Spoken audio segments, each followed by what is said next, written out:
Hello everyone.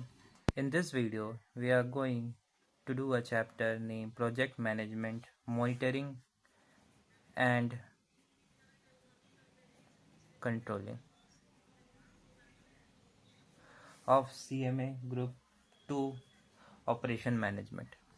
ठीक है, तो इस चैप्टर का बेसिक से स्टार्ट करते हैं। प्रोजेक्ट मैनेजमेंट क्या होता है, एक प्रोजेक्ट को किस तरीके से हम लोग मैनेज कर सकते हैं, उसे ही प्रोजेक्ट मैनेजमेंट कहा जाता है। और उसे मॉनिटरिंग और कंट्रोलिंग करना इस चैप्टर में देखेंगे। तो जो प्रोजेक्ट मैनेजमेंट होता है वो तीन चीज़ों से मिला हुआ रहता है। तीन चीज़ें उसमें एसेंशियल एलिमेंट्स होती है। पहली होती है मटेरियल, लेबर और टाइम। अब एक पीएमओ ऑफिस होता है जहाँ पे मैनेजर्स इन्वॉल्व रहते हैं और वो इन्हीं तीनों चीज़ों को एक ऐसा रेशियो में करते हैं कि उनका प्रोजेक्ट एक एफिशिएंट तरीके से हो जाए। मटेरियल एकदम ऑप्टिमाइज कंडीशन होना चाहिए, लेबर ऑप्टिमाइज और टाइम भी ऑप्टिमाइज। अगर मटेरियल ज़्यादा हो गया तो आपका कैरिंग कॉस्ट ज़्यादा लग जाएगा, कैरिंग कॉस्ट ज़्यादा लगेगा तो प्रोजेक्ट की कॉस्ट ज़्यादा हो जाएगी। अगर लेबर ज़्यादा हो गए तो आइडल टाइम ज़्यादा हो जाएगा, जिसके कारण आपका वेस्टेज ज़्यादा होगा रिसोर्सेज। और अगर टाइम ज़्यादा लग रहा है तो पेनल्टी ज़्यादा हो जाएगा। तो इन तीनों चीज़ों को कंट्रोल करके रखना पड़ेगा ताकि प्रोजेक्ट अच्छी तरीके से वर्क कर पाए। अब इसमें दो मेथड्स, दो चीज़ें हमें पढ़नी है। एक आती है पार्थ, PEART, और एक CPM। पार्थ का मतलब होता है प्रोजेक्ट इवैल्यूएशन रिव्यू टेक्निक, और CPM का मतलब होता है क्रिटिकल पाथ मेथड। ठीक है, ये दो टेक्निक्स है या फिर मेथड्स है बोल सकते हैं। इसके ज़रिए हम प्रोजेक्ट मैनेजमेंट का टाइम को एनालाइज कर सकते हैं। एक तरीका है जैंट चार्ट, वही हम आगे पढ़ेंगे इस टॉपिक में। उससे पहले मैं आपको एक इंट्रो दे देना चाहता हूँ कि हम लोग क्या पढ़ने वाले हैं। तो इस ग्राफ से हम समझ सकते हैं। मान लीजिए ये एक्टिविटी 1 है, ठीक है, ये एक्टिविटी 2 है, ये एक्टिविटी 4 है और ये एक्टिविटी 3 है। तो एक्टिविटी 1 से 2 जाने में 5 दिन लगे, और एक्टिविटी 2 ये, अब एक्टिविटी 2 अब 3 तक जाने के लिए 7 दिन लग रहे हैं कि, और एक्टिविटी 0 से चालू होकर 3 तक जा रहा है, यहाँ 0 से चालू होकर 2 तक जा रहा है। अब 3 से 4 जाने के लिए 2 दिन लग रहे हैं और यहाँ 2 से 4 जाने के लिए 4 दिन लग रहे हैं। तो मैक्सिमम पीरियड ऑफ टाइम कितना लग रहा है वो हमें नहीं पता चल रहा है। तो वो कैसे पता करेंगे, वो हम लोग पता करते हैं इसके थ्रू। क्रिटिकल पैथ जो सबसे ज़्यादा समय लेता है जाने के लिए और सब जगह से मिले रहता है, ठीक है। और ये प्रोजेक्ट इवोल्यूशन रिव्यू, ये सारा जो भी हम लोग कर रहे हैं इसी को बोला जाता है प्रोजेक्ट इवोल्यूशन रिव्यू टेक्निक्स, ठीक है। इसको कहा जाता है नोट्स। यहाँ पे देख सकते हैं ये जो एंड वाले को इसे बोलते हैं नोड, इसे भी नोड या फिर इवेंट। ये जो बीच की है इसे बोला जाता है एक्टिविटी, कितना पीरियड ऑफ टाइम लगेगा। अब मान लीजिए ये एक नोड है और इस एक नोड से कई सारे निकल रहे, जैसे कि यहाँ 1 में निकल रहे थे, 2 निकल रहे थे, तो इसे बोलते हैं ब्रस्ट इवेंट, क्योंकि ये ब्रास्ट हो रहा है। एक बलून जब ब्रस्ट होता है तो अलग अलग जगह हवा निकल जाती है, उसी तरह तो एक से ज़्यादा निकलेंगे तो इसे बोलेंगे ब्रस्ट इवेंट, ठीक है। अब इधर देखिए, अगर ये 1 यहाँ से 2 ऐसे कनेक्टेड है, 2 के लिए ये क्या हो जाएगा टेल इवेंट, और 1 के लिए ये क्या हो जाएगा हेड इवेंट, ठीक है। उसी तरह 1 के लिए ये हेड इवेंट और ये टेल इवेंट जो भी है ये हो जाएगा, ठीक। अब इस जो ब्रस्ट अभी देखा इसका उल्टा भी हो सकता है। अगर कई सारे लाइन आके एक्टिविटीज आके एक में मिल रहे हैं तो उसे हम लोग क्या बोलेंगे मर्ज इवेंट, क्योंकि मिल रहा है।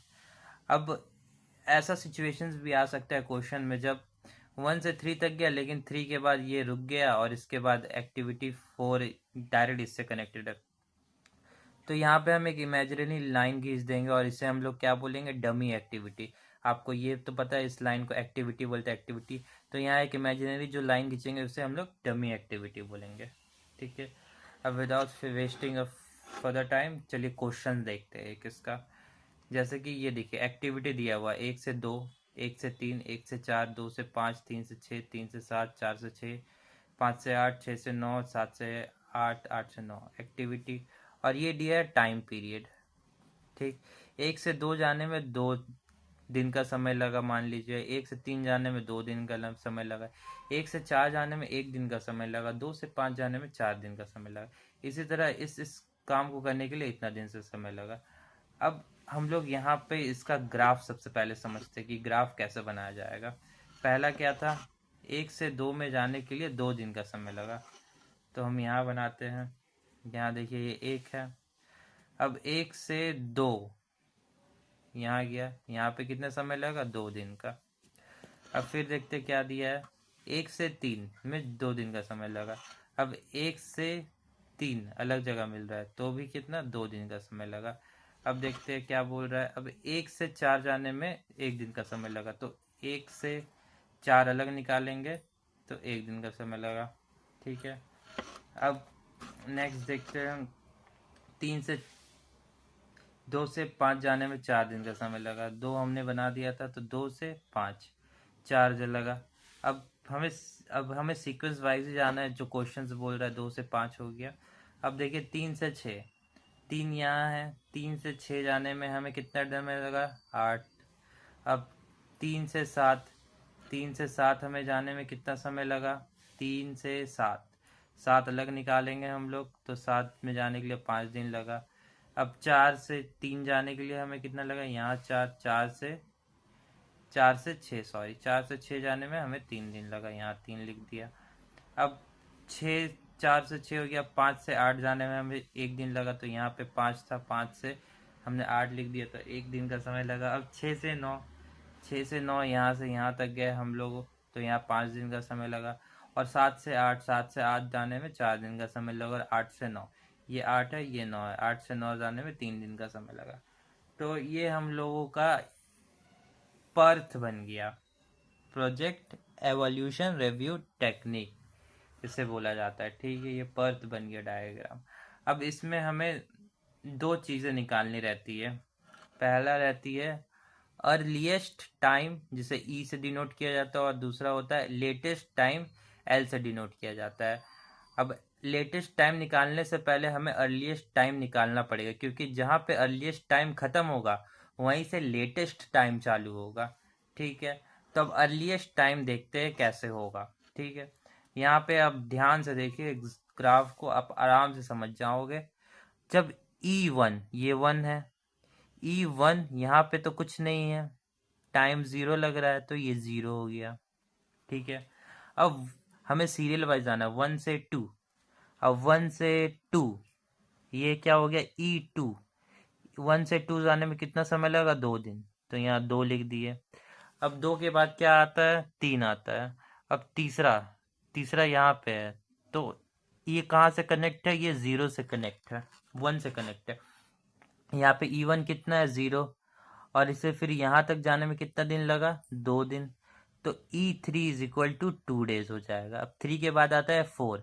अब 4 कहाँ पे है, देखिए 4 यहाँ पे है। अब 4 किससे कनेक्ट है, ये 1 से ही कनेक्ट है। यहाँ पे E क्या है, 0, 0 से 4 जाने में कितना दिन लगा, 1 दिन लगा, तो यहाँ पे E4 हो जाएगा 1। अब 4 के बाद क्या आता है, 5, 5 यहाँ है। 5 किसके पहले कनेक्ट है, 2 के पहले कनेक्ट है। अब 2 में E2 देखना है आपको, क्या है 2 में E2 है 2। अब 2 प्लस 4 कर देंगे, तो यहाँ पे 4, 5, 6, तो E5 जो आ जाएगा वो 6 आ जाएगा। ठीक है, 5 के बाद क्या आता है, 6, 6 किससे कनेक्ट है, 6 3 से कनेक्ट है और 4 से कनेक्ट है, 2 जगह से कनेक्ट है। तो अब ये दोनों में आपको कंपेयर करना पड़ेगा। यहाँ पे E3 में क्या था, 2 था, और यहाँ E4 क्या है, 1 है। अब 2 और इसमें क्या है, 8, तो 2 प्लस 8 कितना हो जाएगा, 10। 2 प्लस 8 कितना होता है, 10। अब यहाँ देखिए E4 क्या है, 1, और ये कितना है, 3, तो 4, E4 ये कितना है, 1, 1 प्लस 3 कितना हो जाएगा, 4।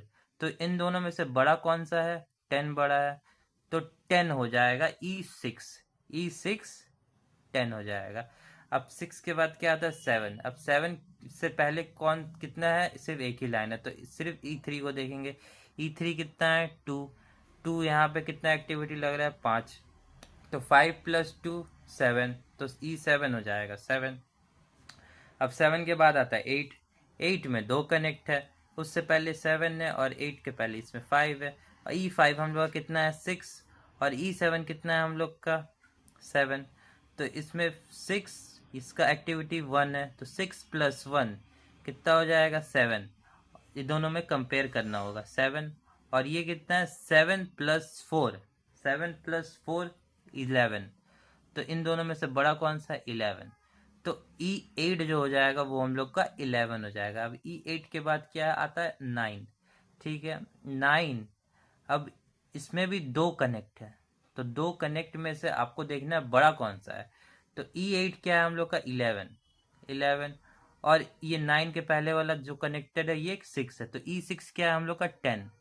अब इसका एक्टिविटी क्या है 11। E8 11 + 3, ठीक है। अब ये E9 का क्या है, ये E6 10 + 5 ये आ जाएगा हम लोग का 14, ये आ जाएगा 15। इन लोग दोनों में से बड़ा कौन सा है 15, तो हम लोग का हो जाएगा 15 E9। ये रहा E9 आ गया। अब ये E हम लोगों ने कैलकुलेट कर दिया। अब यहाँ अब L जो होता है लीस्ट, ये होता है अर्लीस्ट टाइम हो गया। अब देखिए लीस्ट टाइम, मैंने कहा था आपको जब अर्लीस्ट टाइम खत्म होगा तो लीस्ट टाइम चालू होगा। ठीक है, इसका एक क्लियर ग्राफ मैंने बनाया है, यहाँ से भी देख सकते हैं आप। ठीक, अब लीस्ट टाइम ये देखिए, ये है L9। अब ये बैकवर्ड जाएगा। ठीक, वो था earliest time, left to right गया। अब least time right to left जाएगा। ठीक है, earliest time left to right जाता है, और लीस्ट टाइम जाता है राइट टू लेफ्ट। ठीक है, अब राइट से लेफ्ट की तरफ जा रहा है। अब ये 9 है। 9 देखिए, 9 के पहले क्या आता है 8 आता है 8। अब यहाँ L9 15 था, और ये 3, तो 15 - 3, तो L8 कितना आ जाएगा 12। 15 - 3 = 12। अब 8 के पहले क्या आता है, 8 के बाद क्या आता है 6, x के पहले क्या आता है सॉरी 7। अब ये 7 में जाएंगे हम लोग, तो L8 कितना है 12। 12 माइनस यहाँ कितना है 4, तो 12 - 4 कर देंगे तो L7 आ जाएगा 8। ठीक है, अब 7 के पहले क्या आता है 6। अब यहाँ 6 देखेंगे, 6 के में एक ही कनेक्ट है, उससे पहले क्या 9, तो यहाँ पे देखिए L9 हमारा सॉरी L9 क्या है 15। 15 में ये कितना है 5, फिर 15 - 5, तो L6 आ जाएगा 10। अब 6 के बाद पहले क्या आता है 5। अब ये 5 के पहले कौन सा था 8। 8 में E8 L8 देखेंगे 12, तो 12 माइनस यहाँ पे एक्टिविटी कितना है 1, तो 1 माइनस करेंगे तो L5 आ जाएगा 11। ठीक है, अब 5 के पहले क्या आता है 4। अब 4 देखेंगे कहाँ 4 यहाँ है, 4 से कनेक्टेड इससे पहले कौन सा है 6 है, तो L6 इतना है हम लोग का 10। 10 में से 3 माइनस करेंगे तो हम लोग का कितना आ जाएगा 7। अब 4 के बाद पहले क्या आता है 3। अब 3 में देखेंगे पहले किससे इसके बाद वाला में कौन सा कनेक्ट है, इसमें देखिए 2 कनेक्ट है, एक 7 में कनेक्ट है और एक 6 में कनेक्ट है। तो अर्लीस्ट टाइम में हम लोग क्या करते थे सबसे हाईएस्ट वाला लेते थे, लेकिन लेटेस्ट टाइम में क्या लेंगे सबसे लोएस्ट वाला लेंगे। ठीक है, इसमें 2 कनेक्ट मिला। अब पहले देखेंगे एक 7। 7 में L7 कितना है 8, इसमें 5 माइनस करेंगे तो कितना हो जाएगा 3। अब ये देखेंगे 6 है, 6 L6 कितना है 10, इसमें 8 माइनस करेंगे तो ये कितना हो जाएगा 2, तो इसमें से छोटा कौन सा है 2, तो L3 क्या हो जाएगा 2। अब 2 के 3 के पहले क्या आता है 2, तो 2 में देखेंगे कि एक ही कनेक्ट है, तो उससे पहले क्या कनेक्ट है 5, तो L5 कितना है हमारा 11। 11 में से 4 माइनस कर देंगे तो कितना आ जाएगा 7, तो L2 आ जाएगा 7। अब L1 देखेंगे, L1 देखिए 1 2 3 नोट्स करने, 3 एक्टिविटीज कनेक्ट है इसमें, तो तीनों में से जो सबसे छोटा है वो हम लेंगे। ठीक है, यहाँ देखिए L2 कितना है 7, और ये कितना है 2, तो 7 - 2 5 हो गया। ठीक है, ये कितना है L3 कितना है 2, 2 - 2 0 हो गया। अब ये L4 कितना है, L4 है 7, 7 - 1 6 हो गया, तो इसमें से सबसे छोटा कौन सा है? 0। तो L1 क्या हो जाएगा? 0। बस इतना ही करना था। अब इसमें देखना है जहां पर भी E और L सेम है, ठीक है, अर्लीस्ट टाइम और लेटेस्ट टाइम सेम है, उससे हम सी क्रिटिकल पैथ CPM बोलेंगे, क्रिटिकल पैथ मेथड बोलेंगे, ठीक है। यहाँ देखिए E1 L1 सेम है, तो यहाँ पे क्रिटिकल पैथ स्टार्ट होगा। अब कहाँ सेम है? देखिए E3 L3 सेम है, तो ये डबल लाइन कर देंगे हम लोग। अब कहाँ पे सेम है? देखिए यहाँ पे 6 में सेम है, E6 10 L6 10, तो यहाँ से भी एक डबल लाइन चल जाएगा। अब कहाँ पे सेम आएगा? देखिए यहाँ सेम नहीं, यहाँ सेम नहीं, यहाँ भी सेम नहीं, यहाँ भी सेम नहीं, यहाँ सेम है। L9 और E9 सेम है, तो यहाँ पर भी एक डबल पैथ आ जाएगा। तो ये हम लोग का क्या हो गया? ये जो है ये CPM हो गया। CPM को हम लोग क्या कैसे लिखेंगे? इस तरह से लिखेंगे, देखिए 1 3 6 9, इधर देखिए 1 3 6 9, ये हो गया CPM। और सबसे ज़्यादा टाइम ड्यूरेशन हम लोग का जो सबसे लास्ट में जो आएगा एंड टास्क में, इसे बोलेंगे टाइम ड्यूरेशन 15। Time duration 15।